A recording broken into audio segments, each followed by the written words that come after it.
Why does a period at the end of a text message feel like an insult? A teenager explains to his mother that a period at the end of a text message is the digital version of a parent using a child's full name. In The Atlantic on 14 July 2026, the history of these marks unfolds, from the dots of the Library of Alexandria to the ironic stickers of today. Punctuation has shifted from a tool for clarity to a fast-moving language of emotional subtext. While the rules of the page remain fixed, the rules of the screen belong to whoever can command the most attention. Written by Judith Shulevitz in The Atlantic, narrated for Arva. Punctuation, a generational divide. Can parents ever learn to text like their kids? Should they even try? I was a novice editor. He was an experienced writer, and the first article he turned in revealed a virtuosic command of comma placement. He opened with long, slow clauses, picked up speed with shorter ones, withheld all commas for a gloriously terse thesis statement, and then crash, a mass casualty pileup of appositive phrases. Grammarians, I married him. Now our son is the family authority on punctuation. His expertise lies in using it in texts and on social media, where commas and periods go to die. Semicolons, too, decades after Kurt Vonnegut tried to banish them. First rule, do not use semicolons, he pronounced in 2005. All they do is show you've been to college. Exclamation points and emoji reign supreme. Does an emoji count as punctuation or rate as a paralinguistic element, that is, a relative of a wink or an eye roll? My son shrugs. Online punctuation is for torquing emotion, he told me, not for making yourself clear. The ultimate goal is not efficiency, but maximum attention. Little marks can make big things happen, Florence Hosrat reminds us in her new book, On the Mark, From Periods to Interrobangs, How Punctuation Remade the World. Take the one-sentence Second Amendment, whose commas have been responsible for a great deal of trouble.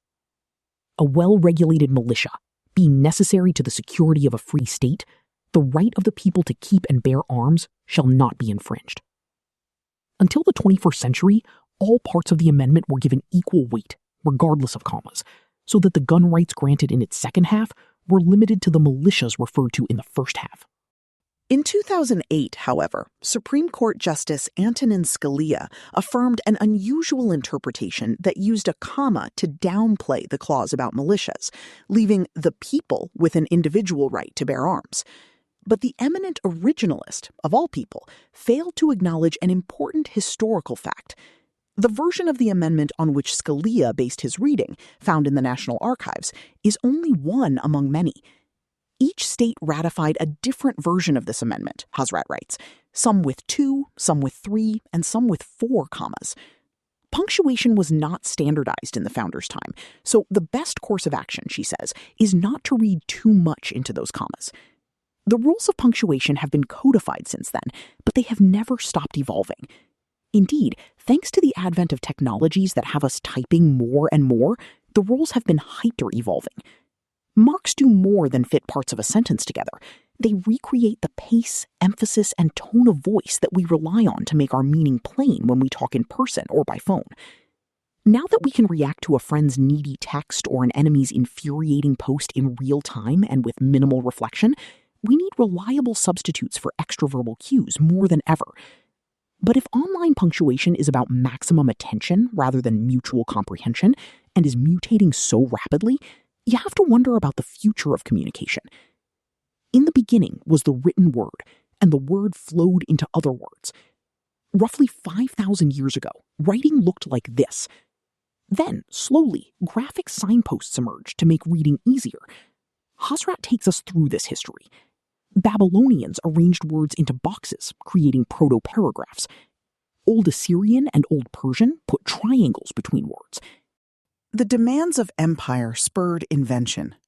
In the 2nd century BCE, the head librarian of the world's most ambitious collection of writings, the Library of Alexandria, hired linguists and scholars from far-flung lands, and, to help them read Greek, came up with a system of accents to guide pronunciation and dots to indicate pauses.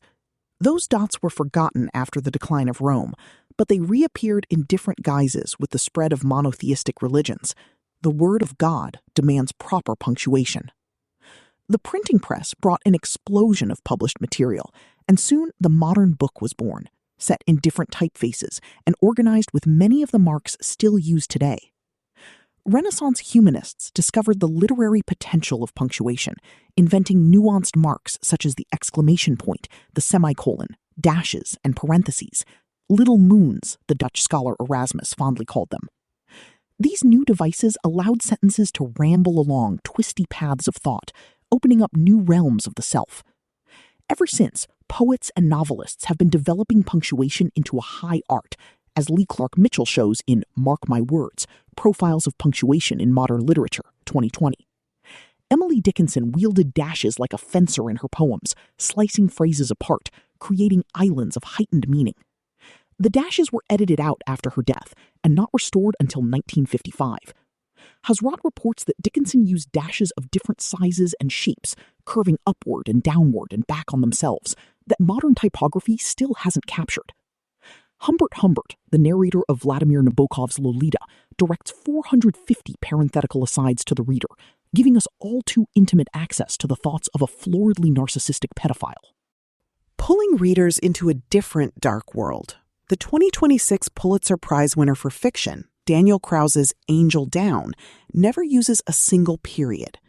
Set in the trenches of World War I, the novel careens from scene to scene, gasping with too many commas, Krause has written, a sentence doomed to loop back on itself, to form a terrible black wheel that, sooner or later, will drag each and every person to their grave. Today's online punctuation styles cycle in and out of fashion with manic speed. To digital natives, periods at the end of text messages signal passive aggressiveness. They're the texting equivalent of your mother calling your full name. The Gen Z language expert Adam Alexic, who goes by Etymology Nerd, explained in a 2024 TikTok. Except it's not that simple. My son and his friends do sometimes end texts with periods to convey faux disapproval. Correct punctuation itself is a signal of irony, he told me. That figures. Every generation has to come up with its own way of subverting norms. The quest to punctuate irony goes back to at least the late 16th century, when a printer proposed a backward-facing question mark. A scientist later suggested using the upside-down exclamation point. Nothing stuck. A 20th century French novelist suggested the Greek letter psi. It looked fittingly like an arrow in the air. Hazrat comments, only the hashtag, which rose to prominence on Twitter, has had some staying power as an irony marker, a punchline, a self-deprecating remark. Hazrat worries that in our disembodied age, communication demands punctuation that can do more emotional labor than our current marks can handle. She has a point. Think of all the micro adjustments we have to make as we go from texting family and friends to slacking colleagues to emailing to posting. But I think the problem with online punctuation is that it does too much, not too little. At any rate, my stabs at punctuating like someone in the know generally make me look silly. I'm not alone. A genre has materialized in which children critique parents' cringy misuse of marks.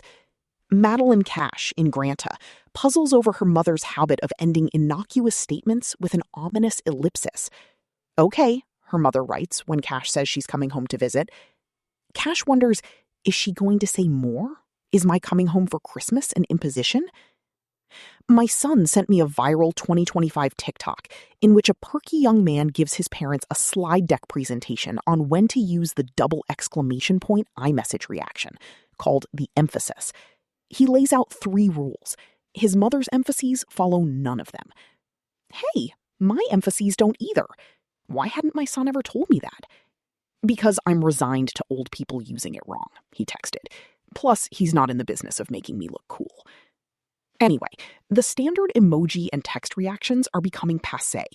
His crowd uses an inexhaustible idiolect of personalized symbols, memes, memoji, customizable avatars, stickers, emoji made from random images and photographs, GIFs. My son sent me an example, a sticker of Dora the Explorer with a glowing third eye. She's lying on a pink pillow, wearing a CPAP mask. The meaning was non-obvious, to say the least. He explained, Dora is achieving nirvana while plugged into a machine that delivers a steady flow of air, a metaphor for being connected to the internet. Oh, how did he know that? How could you not, he wrote. Dora's bliss was several levels of meta beyond my age group, but I guess that's as it should be. For now, I'll work on not putting periods at the end of my texts.